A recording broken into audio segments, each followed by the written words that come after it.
بسم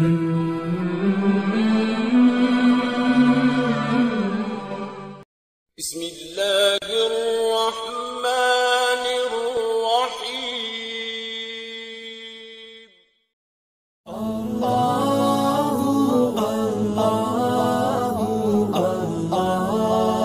قال يا آدم كلچ الله رب العزت ورتول اي آدم انبئهم خبر ورتوك بأسمائهم رويش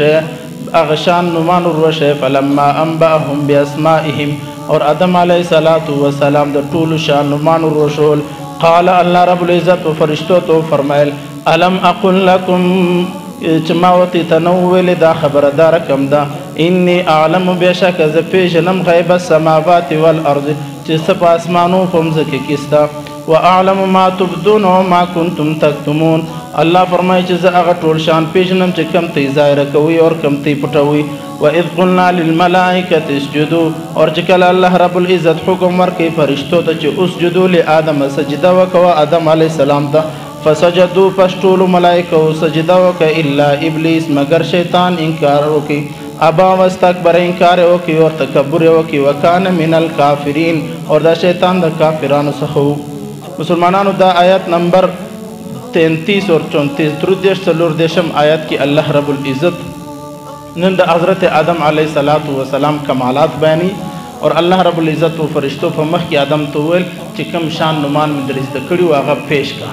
آدم علیہ السلام پیش کل او تاسو پرون په درس کې واوریدل چې فرشتو نقل پیش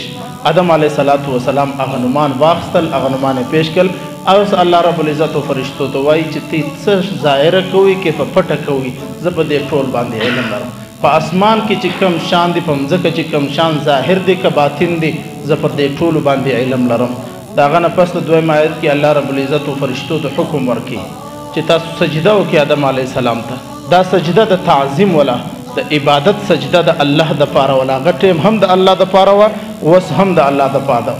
سجده تعظیمی زموږ مخ کې امتو کې خلکو کوله د تعظیم سجده چا په احترام کې به سر کښته کوي یا په سر به مکشوي د تعظیم سجده زموږ مخ کې امتو کې وله زموږ په امت کې د حرام اور یاد وساتي اوس که څوک د تعظیم سجده کوي د حرام کار کوي ګناه کبیره کوي اور که څوک د عبادت سجده کوي د کفر کوي. لہذا سجده قطعا په یو صورت کې جایز نه صرف اور صرف د الله رب العزت لپاره جایز ده. فسجدوا الا ابلیس ټول سجده وکړه فرشتو ابلیس انکار وکړي. سوال ما دلته جواب درکړي چې ابلیس ته هم الله رب العزت حکم ورکړی ابلیس په د جناتو څه دی الله و ابلیس ته هم حکم ورکړی سجده وکړه مگر ابا واستكبر هغه انکار وکړي او تکبر وکړي. یاد وساتئ په کائنات کې در ټولو اول غلط عمل چې تکبر دی د هغه ابتدا شیطان نشه د الله د ټول حفاظت وکړي وکانه من الکافرین اور د جنات اور د شیاطین چې دي د کفار سدي اور د کافرانو د سلسله سدي الله رب